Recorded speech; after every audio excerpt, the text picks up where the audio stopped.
Hey guys, how's it going? I ain't been out in the shop for a day and a half. I let my fire go out, so it's pretty cold in here. So I packed the stove full of dry cherry this morning and lit her off, and then I got a couple pieces of wet oak on top of it.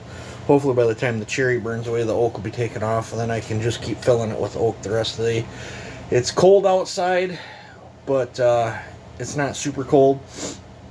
So I'm hoping once I get a bed of coals, I can just choke the stove down, and it'll be enough to keep it comfortable in here. But I shouldn't have did that, because now everything metal in here feels cold to the touch, and I don't like that. So it'll probably take me all day for the temperature for the metal to absorb all the heat. But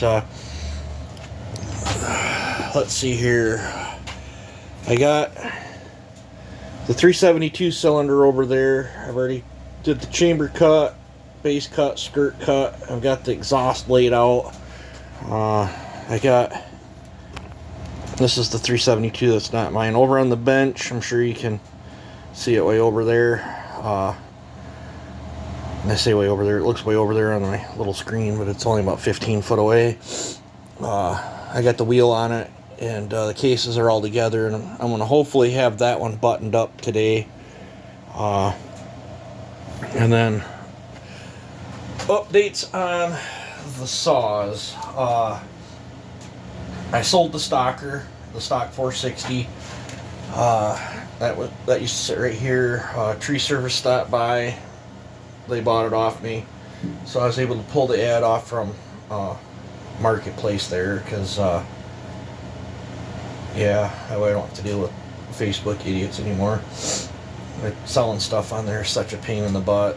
It didn't used to be. Just like years ago, it wasn't that bad to sell on Craigslist. I don't even know if Craigslist is still in existence. I haven't surfed it or posted anything on it. I'm trying to think last time. I think I sold a bulldozer on there last time I posted anything. I posted my Chevy truck on there, and all I got was hit with scammers. But yep, I still have the stroker, and I guess I'll talk prices on here so I don't have to answer any more questions, because it gets old. We'll start with the stroker.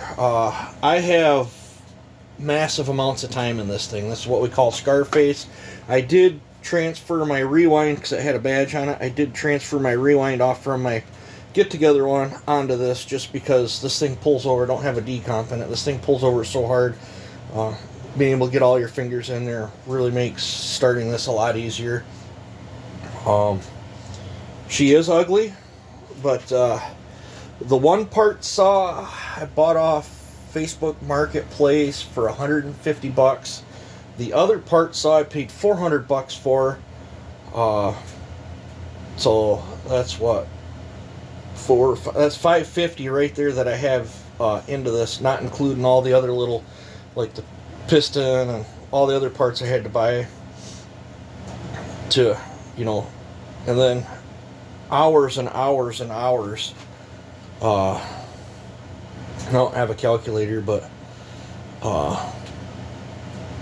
if I was to even put a value at $15 an hour for my labor rate in this saw would probably still be over $2,000 if I was to include the labor. I'm not including the labor. I would like to get $1,000 out of it. Yes, she's ugly looking, but it's a custom build. I have probably just a touch over 650 in just my straight out of cash out of my pocket in this thing total. I'm trying to remember what other bits and pieces I had to buy for the thing. I know I bought one saw for the cases. I bought one saw for part of the Mtronics. Bought another saw for the other part of the Mtronics. I bought piston. It's got the crankshaft that I put in it.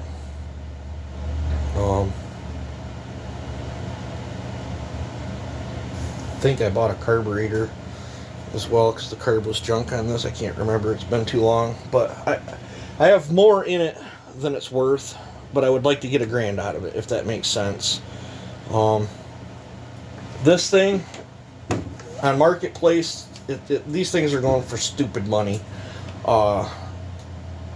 Just absolutely insane money. I was looking on there the other day. They're between, some look worse than this. This thing's actually a very, very nice looking, 200T, and it's ported, and it runs like a scalded dog. That's probably the hottest, strongest running topper that I've built to date. That's a little freaking beast. They're on Marketplace anywhere between, I've seen them from $700, and there's one on there for $975, just stupid money. I would like to try to get $650 out of it. And those ones that are on Marketplace that they're asking that kind of money for are not even ported. This one's ported. So, I think $650, and if it's close enough where where it's only like $20 or $30 in shipping it, I'm fine with eating the shipping on that. But if it's like $50 shipping, I don't want to eat that. I'm not made of money, especially with me not working much. So $1,000, $650. Pretty sure I've got this one. I was talking to a nice gentleman last night on Facebook there. I'm pretty sure the black and white one's got a home. I believe he's sending a check out today, and then I can blow this thing off, get the fluids drained out of it, boxed up, and ship that baby to him. And I'm pretty sure I got to figure out how much this is going to cost to ship to Canada, but I am pretty sure that I've got this one sold as well. I just got to get a shipping quote price into it so he can mail me a check. So yeah, pretty sure I've got these two sold. So these two are still on the chopping block, and there was something else I was gonna sell, and for the life of me, I can't remember what it was now. Let me pause you. I gotta choke that stove down. Alright, the stove's choked down. She was starting to get way too hot, but I forgot. There was another saw that I was thinking of putting up for sale, and now I can't think of it for the life of me. We got a care package in the mail for my buddy. Figure we'll go through that. Looks like this topper. It looks like he sent us some Amsoil bar and chain lube. I've never used this stuff, so I'll probably take that to the woods with me instead of just putting it in saws and letting it dribble out when I'm test running them here. He sent us an air filter, air brush, we got a felling dog,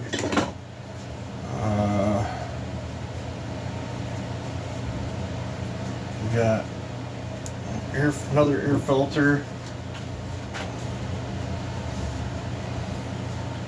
Not sure what saw that muffler piece goes to. Probably a 261 or something. Got a max airflow cover. And I think I got a max airflow filter up there. I just don't have the cage. Sent me a pair of gloves. I'll use them on the wood pile. We got some 2-stroke oil. Amsoil 2-stroke saber.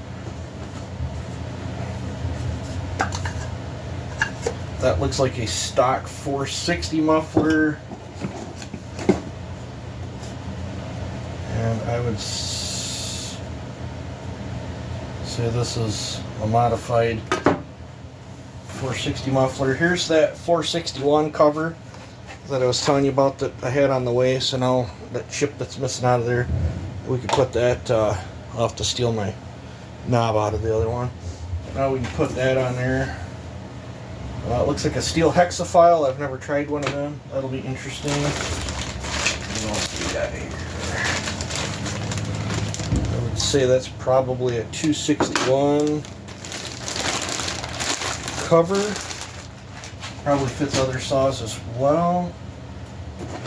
We got, I would fit like 026 through 660, I think. Let's see here. Got some purple starter rope. We got the back piece. I think that's what you put on the max airflows when you're not running the cover. We got some earplugs. We got a West Coast raker gauge. Got a brass brush. Some more earplugs. Some JB Weld. I always use that stuff. That's the second time we've had JB Weld sent to the channel. I got a big set that was sent to the channel too, the big bottles. Been trying to finish up my open little bottles first before opening any more. These here will be great for me when I'm TIG welding that mag and stuff to scrape around on. There's the oil pump that he sent me. He said it was like brand new. He took it out of his saw because he put a high volume one in it. So there's the oil pump to fix my 461. I'm not sure what saw this fits.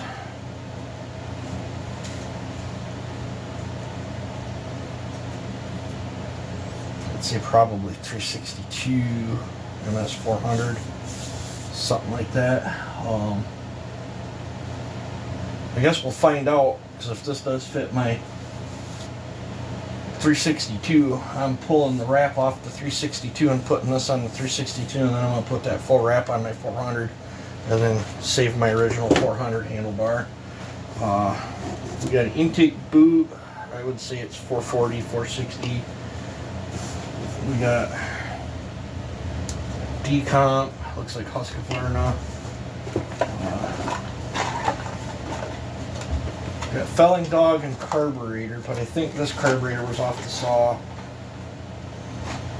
that I sent him, if I recall. I think he said he put a brand new OEM one on it, but either way, that's a good working carburetor, if I recall. I think that's the piece for the handle conversion. We got a felling dog, another stainless brush, another decomp. That looks like a steel decomp. Might end up putting that in Scarface because I think that's the style that takes. And then we got some bolts and a bearing. Not sure what the bearing fits. And there's another felling dog. And I would say this is an OEM. This is an OEM. It's got 1128 on it, so that'd be like 440, 044, 461.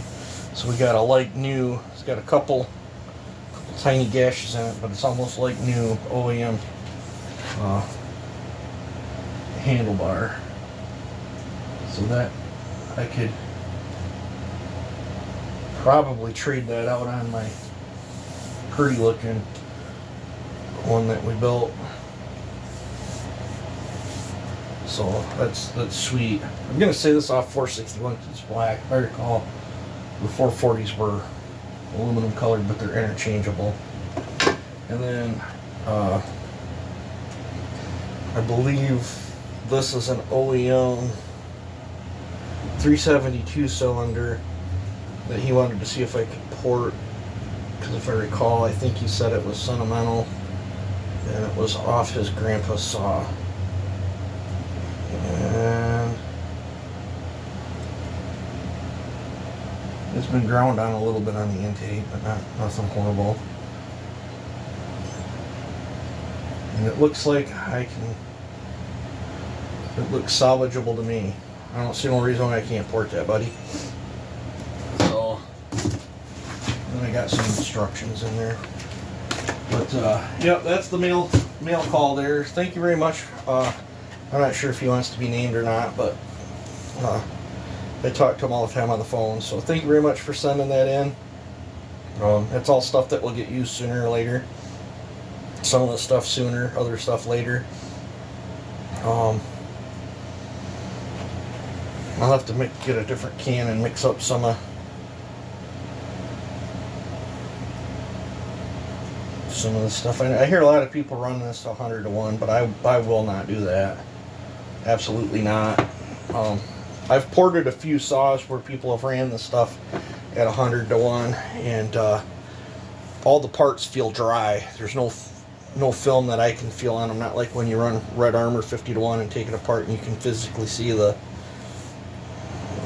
film on it. But I bet the stuff at 50 to 1 is good stuff. So that's the mail call. Let me show you another project. Let me pause you. Alrighty, here's my other project. This is my trailer. I've had it for quite some time. I painted it up blue when I first put this thing together.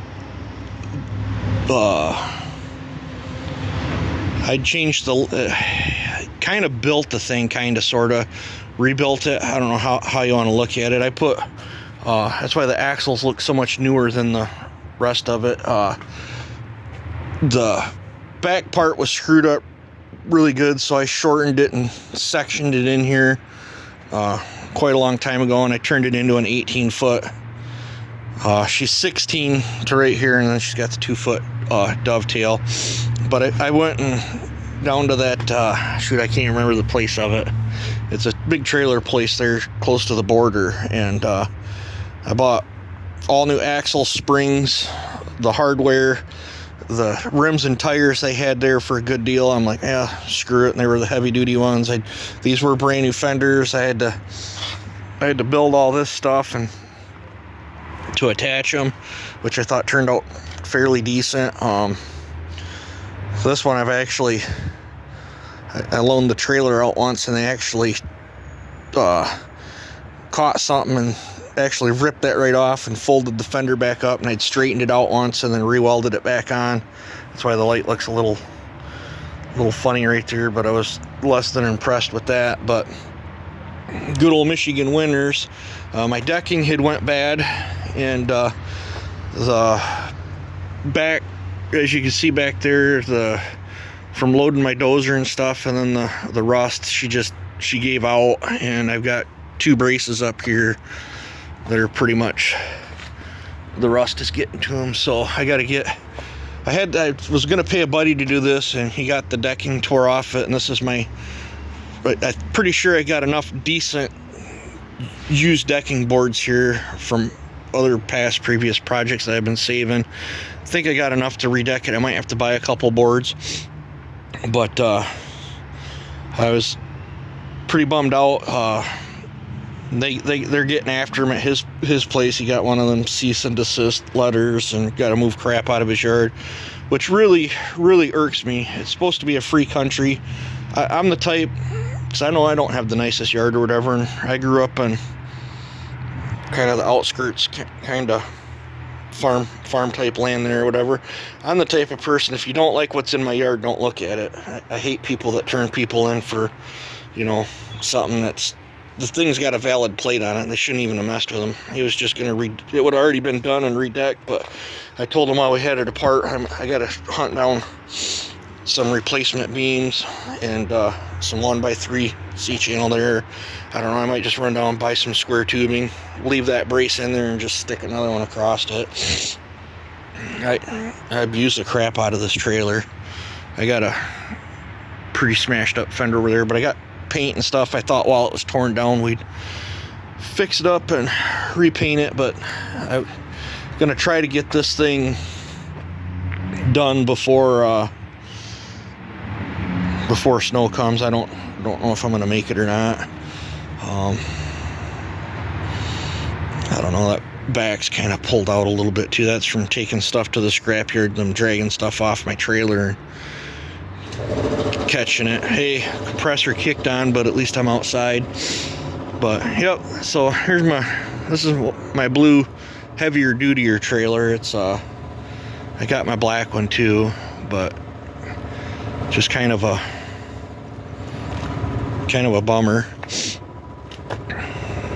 I was thinking these ones here, you could probably shorten up and use them for the dovetail, and I got the nicer ones. There should be enough of them nicer ones there.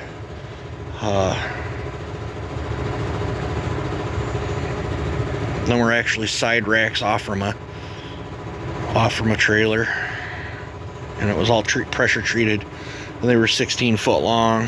I couldn't see them getting thrown away, so I salvaged them. I don't know, probably about 5 years ago, and I had them stored up into my attic or whatever. We call it the door to nowhere. So if you ever hear me talking about the door to nowhere, that's that door right there. And then that's my CB antenna pole there. I got one of my radios broke off in an ice storm, but it still works. So, yep. I'll have to get after this and get this thing done. So, the reason I went with blue on this, that way it looked really good when it was a nice shiny bright blue trailer, and my blue New Hollands, when I'd take them somewhere and go do a job, it just looked better to me because my New Hollands are blue. So, yep. But yeah, these were Dexter axles, if I recall, that I put in there. So, thinking while we got all this off, I'll spray all the inside of this blue after I get some braces put in.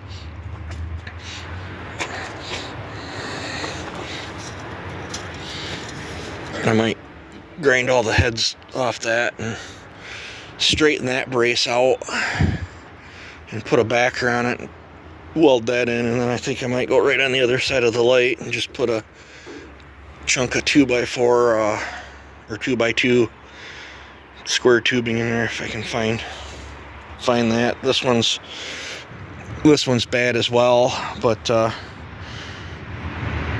for much of a pain in the butt that'll be to get back out, I'll just C-clamp a chunk of square tubing next to it and weld it in. It'll be alright. So hopefully I can get my trailer back up. I kind of miss not being able to haul my tractors around. So I've blabbered on here enough. You guys take it easy and have a good one.